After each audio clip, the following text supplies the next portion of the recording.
Lah, yang lu serang ini wanita. Lu bilang tentang masa lalu gue. Hei DP, bagaimanapun lu pernah nikah sama dong. Lu begini, lu begitu. Lah, lu ganggu gue. Padahal gue lagi gak ganggu siapa-siapa. Gue lagi kerja, gue lagi mempromosikan series gue yang berjudul Suara Hati. Katanya lu perempuan pembela perempuan. Tapi kenapa lu serang gue, pertanyaannya? Hah? Dibilang buzzer gak mau. Kalau gue bilang lu gimana? Ngomongin Sarwenda. Halo Sobat Analisis Sengit. Selamat datang di channel reaksi yang selalu membedah kontroversi dari berbagai sisi.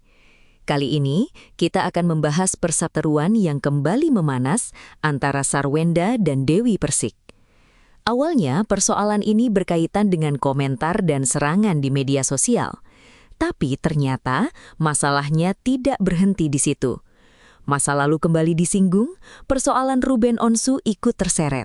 Bahkan urusan rumah tangga, perceraian, anak, rumah, nafkah, utang, sampai persoalan pribadi ikut dibawa-bawa. Yang bikin heboh muncul pula pernyataan dan bantahan mengenai berbagai tudingan yang sebelumnya beredar. Pihak Ruben melalui pengacaranya bahkan memberikan sejumlah bantahan terkait isu rumah, nafkah, utang, nomor telepon, sampai persoalan anak. Jadi pertanyaannya, sebenarnya siapa yang sedang menjelaskan fakta dan siapa yang justru semakin membuka persoalan baru? Dan yang paling menarik, apakah perang komentar seperti ini justru akan membuat masalah semakin panjang karena semuanya sudah meninggalkan jejak digital? Kita akan bedah semuanya. Tonton videonya hingga usai, karena saya akan memberikan komentar cukup panjang di bagian akhir video. Yuk kita tonton videonya. Dasar kiwi. Emang dia siapa saya harus ngomongin? Saya kerja, nggak ada waktu saya untuk ngomongin orang. Ngaco lu pada. Jarang main treat, giliran gua main treat, mempromosikan Suara Hati hanya gara-gara caption. Gua nggak bisa ngomong, tapi Suara Hati yang bicara. Langsung gua diserang. Sama yang katanya dibilang buzzer gak mau, dibilang babu pasti gak mau, dibilang nggak lihat tiba-tiba nyerang gue, tiba-tiba ngomongin masa lalu gue yang katanya gue pernah nikah sama juga. Gue nggak ngerti otaknya di mana, hah? Yang ngomongin tentang rumah tangga orang itu siapa? Lagi kerja gue, ya? Hah? Lu mau laporin gue atau malah sebaliknya? Lu yang gue laporin? Nah, gue pengen ketemu sama lu pada, gue gak pernah takut sama siapapun, ya? Gue gak pernah nyenggol orang, gue kerja pagi siang malam. Jadi jangan nyenggol gue, jangan bangunkan gue gak akan pernah takut sama siapapun, ngerti? Tapi benar sih ya, aku setuju nih sama maminya si Gabriel nih alias Mbak DP nih. Emang bener, mulut-mulut apa ya, junjungan si Sarwen, junjungan mulut-mulut si Sarwenda ini memang wah kok isinya ya kayak kemarin nih ya, gue bikin postingan padahal gini loh ya, misalnya gini, kita itu cuman bukan cuman ya, gue itu ngebahasnya Sarwenda, bukan gue ngebahas di luar daripada Sarwenda kan gitu. Gue ngebahas apapun yang Sarwenda sampaikan, artinya memberikan keterangan ke masyarakat kayak gue ini harus sesuai dengan fakta. Dan apa yang Sarwenda sampaikan itu tidak sesuai dengan fakta yang ada. Karena ketika dia bicara meributkan atau menjelekkan si Ruben Onsu, dia nggak pakai bukti. Sementara Ruben Onsu ada buktinya kan begitu. Nah singkat ceritanya gue bikin status lah ya kan. Ada deh di VT sebelumnya. Bikin video gini. Walaupun suamiku nggak sekaya Ruben Onsu, tapi aku bahagia dinikahi sama laki-laki kayak suamiku ya kan. Aku bersyukur. Tambah-tambahkan syukurku biar nggak kayak Sarwenda. Apapun kekurangan suamiku, aku bersyukur kan begitu. Nggak ada yang salah gitu loh. Adalah ya kan. Kotorannya si SW ya kan, alias pendukungnya si SW ngomong gini. Belum aja laki lo kena penyakit yang 3 itu. Anjuang nggak? Ih ya Allah, belum aja laki lo kena HIV. Kan sialan, abis lah ya kan. Belum aja anak lo kehilangan bapaknya, Barbar banget nggak? Abis lah gue katain. Ternyata pas gue cross check, dia orang Medan. Dan dia bilang juga di postingan gue gini, nggak ada anak Tuhan Yesus yang kayak gitu. Sesama orang Kristen tuh harus mendukung. Sialan nggak? Teruntuk ya para dogi-doginya daripada Sarwenda ya, para pendukungnya Sarwenda, gitu loh ya. Lu jangan istilahnya gini, lu jangan apa ya, kalau dibilang barbar, gini loh maksudnya ya, kalau dibilang barbar, gue juga lebih barbar gitu loh. Lu kalau anak Salome aja gitu loh, nggak ada urusannya ke pribadi gue juga. Lah sekarang lu nggak terima, harusnya lu nasihati junjungan lu ya, junjungan lu nasihatin. Kalau live itu jangan mesum gitu loh ya kan. Terus kalau memberikan klarifikasi dongo ya, itu harus disertakan dengan bukti gitu loh. Kalau laki gue ya, pakai laki gue dibilang semoga laki lu kayak si Ruben Onsu kena 3 penyakit itu ego ya. Laki gue nggak gimana ya, ntar lu jadi makin ini ya. Laki gue masih normal. Gue mah dicolok mulu seminggu 3 kali. Lah, sorry to say gue bilang ya, para jongos-jongosnya Sarwenda ya, ini gue bilangin sama lo. Ini ya, perseteruan antara Ruben Onsu sama Sarwenda itu nggak ada kaitannya sama agama. Lo sakit hati gitu si Ruben Onsu sakit hati Ruben Onsu pindah agama. Lah ya udah biarin. Toh ke surga nggak ada yang boncengan. Ya nggak? Pakai acara lo ngatain gue anak Tuhan Yesus harus saling mendukung. Aduh, nggak apa-apa gue jadi anak hantu dah. Daripada gue ibarat kata ngebela yang salah, gue nggak apa-apa anak hantu. Lo pakai acara bawa-bawa agama, ya udah. Agama itu pilihan. Ya kan, jadi jangan lu sama-samain ibarat kata otak lu isinya telek, jangan lu sama-samain sama kepala orang gitu loh. Kalau lu beradu argumen, nggak apa-apa lu adu argumen, tapi jangan sampai ketika ibaratnya lu nyerang pribadi orang, nah terus gue serang balik, ya kan, sampai gue katain lu anak Salome, ya kan. Jangan, lu juga ngatain orang juga, ya Allah, rumah lu juga begitu, ya enggak? Ya, nanti kalau gue serang balik secara fisik, lu ya gimana gitu loh, gue kasihan sama anak lu. Ntar gue bilang anak lu cacingan, lu kagak mampu. Lalu juga janda gitu loh, pada banyak yang janda, banyak yang oknum-oknum orang Batak dari sana, pakai ngata-ngatain bahasa Medan. Gue ngerti gitu loh. Dan yang lebih parah lagi gini, nggak apa-apa lu ibaratnya ya, lu nggak apa-apa kasihlah statement yang benar-benar kita ini berdebat ya, berdebatnya secara sehat, jangan secara pribadi. Kan gue nggak nyerang pribadi elu, gue kan ngebahas Sarwenda dengan fakta toh gitu loh. Dan sekarang kalau lu nggak terima junjungan lu digituin ya, lu jangan main media sosial gitu loh. Lah yang gue serang itu kan bukan gue serang sih ya, ya iyalah ya, bisa dibilang serang lah ya ibaratnya. Itu statement daripada si Sarwenda.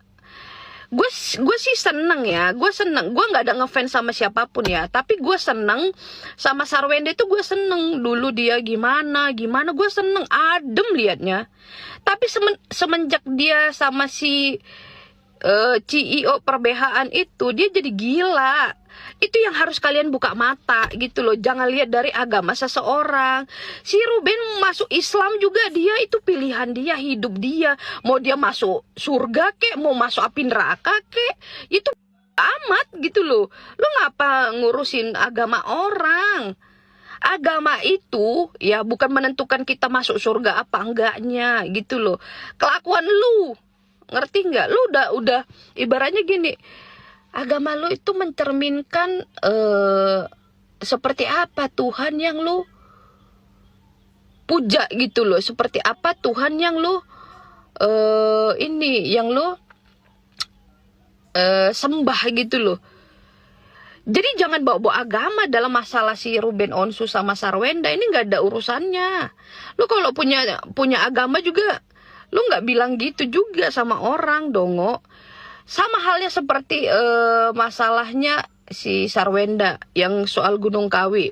Lu boleh lihat video-video gue ya, pemuja-pemujanya Sarwenda. Gue kagak pernah bahasa Sarwenda itu ibaratnya ke Gunung Kawi numbalin bapaknya. Gue nggak pernah, karena gue nggak tahu cerita itu. Yang gue tahu gue sampein, yang nggak gue tahu ya gue nggak berani. Apa ya, yang gue tahu gue sampein, yang gue nggak tahu gue nggak berani ngomong apapun gitu loh, karena itu udah di luar daripada jalur, Dongo. Jadi lu pada sakit ini. Ya lo warga ikan buntel bawa lumut, apa gatal nih bulut. Gua tuh apa gatal mulut gua warga. Pengen gua bahas ini pernyataan dari pihak si Nyonya yang diwakilkan oleh Bapak Bohlam Lampu Taman. Ngapa? Yang terkait CCTV yang merong-merong itu si Nyonya katanya. Wah, ya kenapa itu si Nyonya merong-merong ketika di ujung pernikahan ya, ketika mau percerai-ceraian kayak begitu, kan udah ketahuan katanya kalau Babang RO ini tuh memang adanya perselingkuhan. Tapi si Bapak lupa Pak, jejak digital lupa pada zaman 2024 dulu. Bukannya Bapak sendiri yang membantah keras terkait adanya perselingkuhan tersebut? Nih, Mpok ingetin lagi dulu dah. Ya. Nah, tuh, baca dah warga dari kompas.com tuh. Baca ya kan. Itu bukannya nama Bapak ya Pak ya? Yang memberikan pernyataan bahwa tidak adanya orang ketiga atau perselingkuhan di antara RO dan Nyonya ketika bercerai. Begitu. Giliran sekarang digiring-giringnya RO seolah-olah memang benar berselingkuh. Sama siapa sih Pak? Kalau emang benar berselingkuhnya, coba sepil dong, sepil. Jangan nyampe kasur Yutaka lagi yang jadi korban. Ya Allah. Udah gitu warga, yang ngebikin gua lucu lagi apa? Katanya dulu tuh ya, pihak Nyonya tuh udah benar-benar ngurusin RO ketika RO sakit, ditemenin, diurusin berbagai macam kebutuhan dan lain-lain. Udahlah Pak, kalau masalah terkait itu masalah dia sakit atau tidak, diurusin atau tidak, udah kagak usah diungkit-ungkit.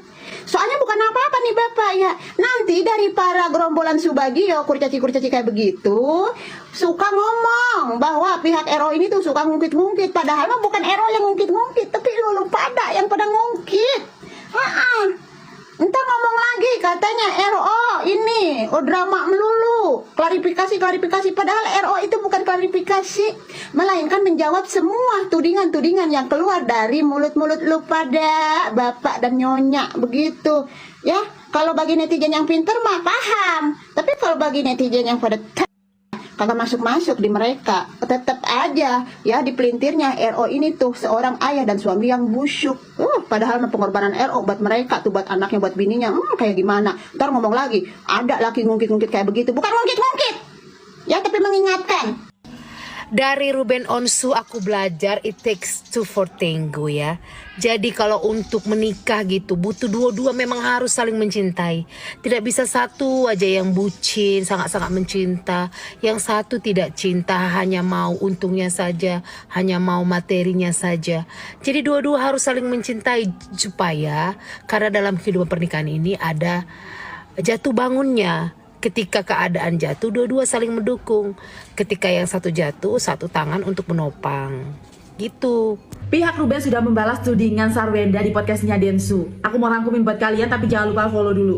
Jadi yang datang di podcastnya Densu itu adalah pengacaranya karena Ruben lagi sibuk. Di sini Minola membantah tudingan dari Sarwenda kalau Ruben itu suka marah-marah di rumah dan tempat yang sama. Karena kenyataannya Sarwenda itu kalau marah suka teriak-teriak. Dan itu yang bikin anak-anaknya terbangun dan seisi rumah terbangun saat mereka bertengkar. Permasalahan kasur yang disebutkan oleh Sarwenda yang katanya buat selingkuhan Ruben ternyata adalah kasur endorse yang memang dikirim ke apartemennya Ruben. Awal mula kenapa perselisihan mereka bisa terpublish itu awalnya dari pihak Sarwenda yang preskon karena didatangi oleh pihak rentenir yang seakan-akan menggiring opini publik kalau Ruben itu sudah bangkrut. Dan di sini juga Minola itu membantah kalau pihak Sarwenda itu tidak tahu menahu mengenai hutang piutang Ruben, karena untuk mendapatkan hutang piutang itu membutuhkan persetujuan dua pihak, yaitu suami dan istri. Akta notaris nafkah yang 200 juta itu awalnya yang buat adalah notaris dari pihak Sarwenda. Meski menurut Bang Minola ini tidak fair dan memberatkan pihak Ruben, tapi Ruben menyanggupinya. Awalnya nafkah anak yang diajukan oleh Sarwenda ini hanya untuk 2 orang anak. Sampai Ruben menambahkan 1 orang anak yaitu Onyo untuk juga diikutkan dalam hak nafkah anak.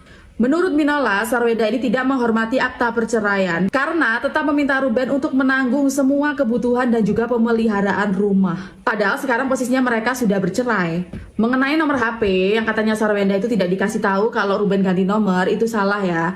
Menurut Minola, sebelumnya Sarwenda itu sudah tahu kalau Ruben punya 2 nomor dan 1 nomornya itu udah nggak bisa. Karena sebelumnya Sarwenda itu udah chat-chatan di nomor yang baru itu. Tapi selanjutnya dia tuh ngechat di nomor lama yang udah nggak aktif dan seakan-akan dia nggak tahu kalau Ruben punya 2 nomor. Sarwenda pernah bilang kan tuh, kalau anak-anak nggak bisa ke rumah Ruben karena mereka sibuk, banyak jadwal dan juga banyak les-les yang harus diikuti. Di situ menurut Minola itu hanya alasan karena anak-anak bisa berangkat dari rumah Ruben meskipun les ataupun mau sekolah. Jadi jangan gunakan alasan tersebut untuk tidak menghormati akta perceraian. Minola juga membantah mengenai pinjol yang ditudingkan oleh Sarwenda kepada Ruben karena kenyataannya Ruben nggak punya catatan pinjol. Pihak Ruben nggak keberatan kalau Sarwenda mau mengambil alih tunggakan dan juga cicilan rumah Cilandak dan balik namanya. Tapi yang bikin pihak Ruben keberatan adalah Sarwenda menghilangkan peran Ruben di rumah itu dan mengeklaim seakan-akan yang membangun rumah itu adalah Sarwenda dan juga ayahnya. Dari situ, pihak Ruben memberikan opsi kalau misal Sarwenda mau mengambil rumah itu dan kembali nama, maka dia harus mengembalikan semua uang yang telah Ruben keluarkan untuk rumah tersebut. Mengenai Sugunung Kawi, Ruben gak mau ikut campur masalah tersebut karena Ruben gak ada urusan di situ. Halo semuanya, ibu-ibu, mari kita kumpul, mari kita gibah lagi tentang podcast terbaru di Denny Sumargo. Di situ kan dia banyak berbicara mengenai soal pinjol, soal kartu kredit, soal gadget, soal mobil. Nah, sudah dibalas kontan sama Ruben, sudah pada nonton tentunya ya kan. Belum lagi mengenai soal Onyo datang, anaknya jadi harus ke psikolog dan lain-lain. Dan ternyata juga dibalas kontan dengan video-video bahwa saat ketemu si Onyo, anaknya yang paling gede, anak perempuannya, langsung ditarik tangannya begitu aja bahwa dia tidak suka anaknya deket-deket peluk-pelukan sama Onyo, ditarik guys, lagi peluk-pelukan guys. Bener-bener sih. Terus mengenai nominal rumah, bahwa sebagian besar justru malah lebih besar dia loh, totalan dia aja tuh 20M tuh belum selesai menghitung guys. Terus belum lagi masih ada yang pakai uang papahnya katanya, genepin aja kenapa 50M gitu, nggak usah tanggung-tanggung 20M ya kan. Dia mau lebih besar, jadi nanti seolah-olah jadi Ruben yang berhutang dong kalau dia lebih besar. Kacau. Kamu bukannya diem-diem aja, manis-manis. Kalau memang ibu yang baik, rawat anakmu baik-baik daripada kamu podcast kesana kesini seperti kamu menabur paku untuk jalanmu sendiri. Dan kamu akan berdarah-darah. Lawan kamu bukannya si Ruben ataupun netizen. Lawan kamu adalah jejak digital kamu. Jadi kamu tidak bisa mengelak apa-apa. Karena semua video-video tentang kamu dulu juga mengeluh-ngeluhkan si Ruben seperti apa ke kamu, bahwa dia seorang lelaki yang bertanggung jawab dalam segala hal. Aduh, itu semua tidak usah banyak berbicara juga, jejak digital tuh semuanya ada. Jadi berpikirlah yang bijak. Lebih baik diam, lebih baik kamu merapat baik-baik, jadi co-parenting yang baik, merawat anak-anak kalian itu supaya menjadi anak-anak yang gimana ya, yang bahagia dengan kedua orang tuanya.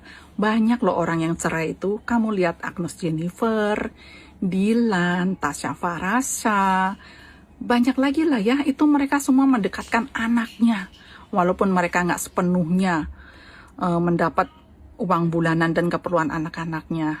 Tapi dia tahu pentingnya co-parenting, pentingnya tumbuh kembang anak bersama kedua orang tuanya. Dulu si Natali, sebagian netizen juga kesel karena dia bilang katanya hanya 25 juta uang nafkah. Tapi sekarang dia legowo, kadang juga dikasih 20, kadang 25, tapi dia sudah ikhlas menerima dengan bahagia. Malah dia mendekatkan anaknya ke ayahnya. Harusnya seperti itu. Dan lihatlah tumbuh kembang anaknya pun berbeda. Anaknya tuh di luaran tuh sorotan matanya tuh nggak bisa dielak kalau anak tuh bahagia atau tidak. Anak-anak kamu pas ketemu Onyo, pas ketemu Ruben, aduh tertawa riangnya pas saat makan. Beda dengan sama kamu. Kamu aja bikin A Day My Life, anak kamu kaku ngomongnya. untuk bekal-bekal kamu apa tuh kayak gimana sih? Under pressure tuh beda sama bener-bener bisa lepas, berbicara lantang, tertawa lepas. Itu dari situ tuh udah bisa dianalisa. Kalau memang orang-orang yang punya background psikolog ya, itu udah jauh. Cobalah kamu pikirkan ke depan, jangan hanya mikirin ego, jangan mikirin duit. Kamu sekarang bilang kagak mau, tidak butuh duitnya Ruben, tapi buktinya apa? Kamu podcast kan bilang bukakan rekening untuk anak-anaknya supaya langsung duit ditransfer ke situ. Sebagai ayah, dia pasti mikirin untuk anak-anaknya, tidak usah diarahkan mau buat siapa lagi seorang ayah kalau bukan buat anak-anaknya. Semoga kamu makin sadar, ke depan makin baik, supaya anak-anak kamu pun bisa tumbuh kembang baik. Coba dipikirkan kembali, anak kamu dibully di sekolah tuh dari siapa? Apakah dari ayahnya atau dari kelakuan mamahnya yang dengan live yang tidak senonoh, yang kesundul tongkat CEO sampai njondel bokongmu itu. Serem. Kang Ruben, saya ngomong aja namanya ya, karena tidak bermaksud untuk memfitnah atau membuli, hanya bicara soal fakta karena saya juga seorang ibu, taulah rasanya bagaimana menjadi seorang ibu. Apalagi dalam masalah ini selalu soal anak-anak. Kalau memang benar-benar memperjuangkan soal anak, please deh selesaikan secara kekeluargaan dengan baik-baik. Bukan selalu membuat statement di media dari A sampai Z semuanya dibongkar. Ini rekam jejak digital nanti bukannya malah mempengaruhi psikologi anak. Apalagi Thalia dan Tania itu kan sekarang sudah mulai beranjak bertumbuh ya. Mereka udah paham, pasti mereka baca. Dalam diamnya mereka, anak-anak itu tidak banyak bersuara tapi memendam luka. Seorang psikolog, apakah bisa ya melihat fakta ini? Please deh. Gini, soal rumah itu, ya sekarang rumah itu sudah ditinggalkan, tapi lagi diungkit. Ini rekam jejaknya untuk pernyataan Ko Ruben sendiri tentang rumah itu, bahwa rumah itu juga ada hasil keringat dari Sarwenda. Jadi aku baru dengar berita hari ini ya, kenapa dia cuma minta rumah satu yang paling gede, dan dia tahu itu juga masih hutang gitu kan, karena dia mengerti pasti nanti Ko Ruben juga akan menjual rumah-rumah kecil lainnya untuk melunasi gitu loh si rumah badai besar ini. Pinter ya gengs. Inilah motonya adalah memeras orang itu harus sampai peres gitu ya, memanfaatkan to the maximum. Sikat. Saya cuma mau bilang sama kalian, tetap semangat, tetaplah kuat, tetaplah jadi batu karang yang teguh, dan tetaplah jadi garam dan terang dunia dimanapun kalian berada. Kami, para Sargio, akan masih terus mendukung kalian berdua dengan penuh cinta kasih tulus tanpa mengharapkan apapun. Tujuan kami seperti di awal, mengawal kalian sampai halal. Dengan adanya pemberitaan-pemberitaan di luar sana yang mungkin menyudutkan kalian berdua, tapi kami yakin dan percaya bahwa setiap orang pernah melakukan kesalahannya. Kami melihat kalian berdua itu sebagai sosok yang satu sama lain saling mengasihi dalam keadaan apapun. Dan kami ini nyata manusia, bukan roh halus. Ya, kami ada. Ya, kami tidak pernah dibayar atau meminta bayaran dari manapun untuk memberikan dukungan kami bagi kalian berdua. Itu murni tulus dari hati kami. Saya melihat seorang Sarwendatan itu adalah wanita yang sangat luar biasa, ibu yang sangat luar biasa. Bagi saya, tidak ada seorang perempuan yang kalau ditaruh di posisi dia akan kuat seperti itu. Dan bagi saya, Giorgio Antonio adalah sosok lelaki seperti baja, seperti batu karang yang teguh, yang tetap akan selalu berdiri di samping perempuan yang dia cintainya.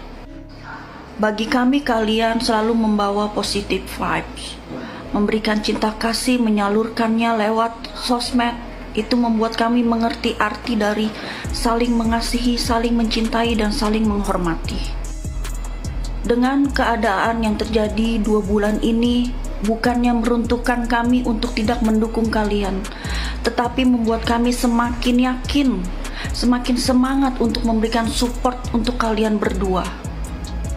Saya cuma berpesan, kita semua ada di sini, kita semua nyata, kita semua bukan roh halus. Serahkanlah segala kekhawatiranmu pada Tuhan, karena kalian berdua adalah manusia pilihan Tuhan. Oke, teman-teman analisis sengit, kita sudah melihat keseluruhan persoalan yang dibahas dalam video ini. Sekarang saya mau memberikan komentar pribadi saya.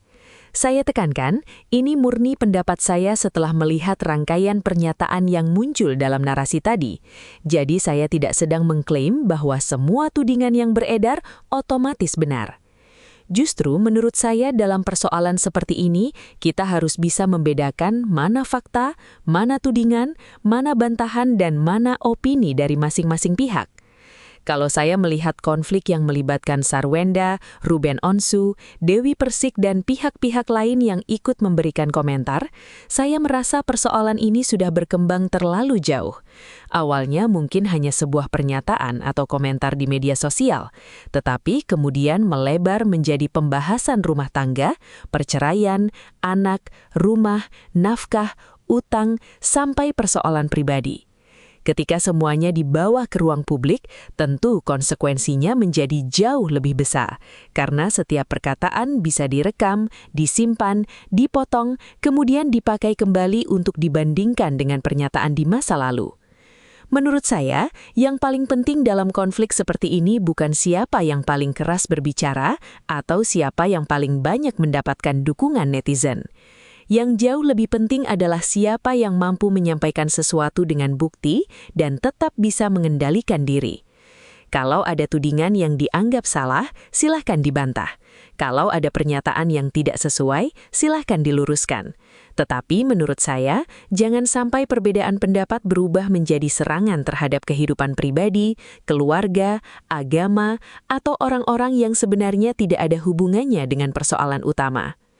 Saya juga cukup prihatin melihat bagaimana para pendukung masing-masing pihak ikut terlibat semakin jauh. Mendukung seseorang tentu boleh, kita bebas memiliki simpati kepada siapapun. Tetapi menurut saya, mendukung bukan berarti harus membenarkan semua hal yang dilakukan oleh orang yang kita sukai. Kalau kita benar-benar peduli, kita juga harus berani mengatakan ketika ada sesuatu yang menurut kita kurang tepat. Jangan sampai karena terlalu fanatik kepada seseorang, akhirnya semua yang dilakukan dianggap benar, sementara pihak yang berseberangan selalu dianggap salah. Kemudian ada satu hal yang menurut saya jauh lebih penting daripada pertengkaran antara orang dewasa, yaitu anak-anak. Dalam narasi ini, persoalan anak beberapa kali ikut dibahas. Menurut saya, kalau memang benar kedua pihak masih memiliki persoalan, sebisa mungkin anak jangan dijadikan bagian dari pertarungan. Anak tetap membutuhkan ayah dan ibunya. Apapun masalah yang terjadi di antara orang tua, kepentingan anak seharusnya berada di atas ego masing-masing. Saya juga memahami bahwa setiap orang mungkin memiliki versi cerita sendiri. Pihak Sarwenda punya pernyataan dan sudut pandangnya. Pihak Ruben melalui pengacaranya juga memberikan bantahan terhadap sejumlah tudingan, termasuk mengenai persoalan rumah, nafkah, utang, nomor telepon, dan anak. Karena itu menurut saya kita sebagai penonton jangan terlalu cepat menyimpulkan hanya berdasarkan satu sisi. Kalau ada dokumen atau bukti, biarkan bukti tersebut yang berbicara. Jangan sampai siapa yang paling emosional justru dianggap paling benar. Hal lain yang menurut saya sangat penting adalah jejak digital. Saya setuju bahwa ketika seseorang sudah berbicara di depan publik, pernyataannya bisa ditemukan kembali di kemudian hari. Dalam narasi ini bahkan muncul perbandingan antara pernyataan masa lalu dan pernyataan yang muncul sekarang. Jadi menurut saya, siapapun yang sedang menghadapi konflik sebaiknya berpikir berkali-kali sebelum membuat pernyataan di media sosial. Jangan berbicara ketika sedang sangat emosi, karena mungkin kita bisa menghapus unggahannya, tetapi belum tentu orang lain tidak menyimpannya. Saya juga kurang setuju kalau persoalan rumah tangga seperti ini kemudian menyeret-nyeret agama. Menurut saya, kalau masalahnya adalah rumah tangga, ya bahas persoalan rumah tangganya. Kalau masalahnya adalah pernyataan, bahas pernyataannya. Kalau masalahnya adalah bukti, tunjukkan dokumennya. Kalau ada persoalan kewajiban terhadap anak, selesaikan berdasarkan kesepakatan dan aturan yang berlaku. Dan kalau ada persoalan pribadi yang sebenarnya tidak perlu diketahui publik, menurut saya lebih baik diselesaikan secara pribadi. Tidak semua masalah harus menjadi konsumsi masyarakat. Saya pribadi justru lebih menghargai orang yang mampu mengatakan, saya sudah menjelaskan posisi saya, selanjutnya biarkan bukti yang berbicara. Menurut saya itu jauh lebih kuat daripada terus-menerus membalas setiap komentar dan setiap tudingan. Karena popularitas bisa berubah, pemberitaan bisa berganti, dan netizen bisa pindah membahas isu lain. Tetapi hubungan antara orang tua dan anak adalah sesuatu yang jauh lebih panjang daripada sekedar viral beberapa hari. Jadi, kalau boleh saya memberikan pesan untuk semua pihak yang terlibat, saya berharap persoalan ini tidak semakin melebar.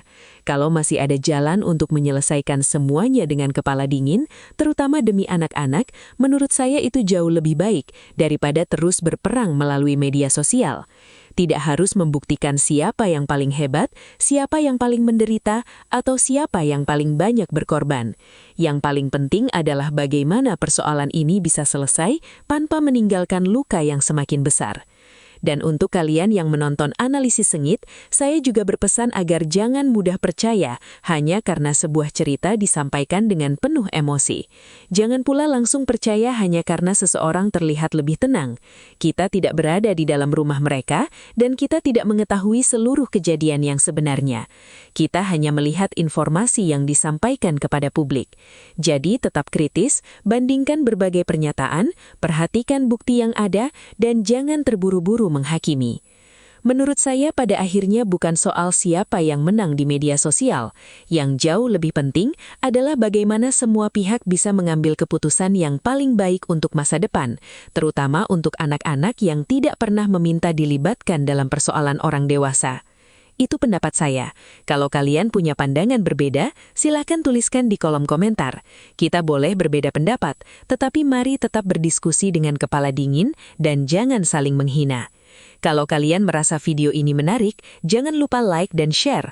Buat kalian yang baru mampir ke channel Analisis Sengit, jangan lupa subscribe dan nyalakan lonceng notifikasi supaya tidak ketinggalan pembahasan dan reaksi terbaru dari kami. Saya pamit, tetap kritis, jangan mudah terseret arus, dan sampai jumpa di video Analisis Sengit berikutnya.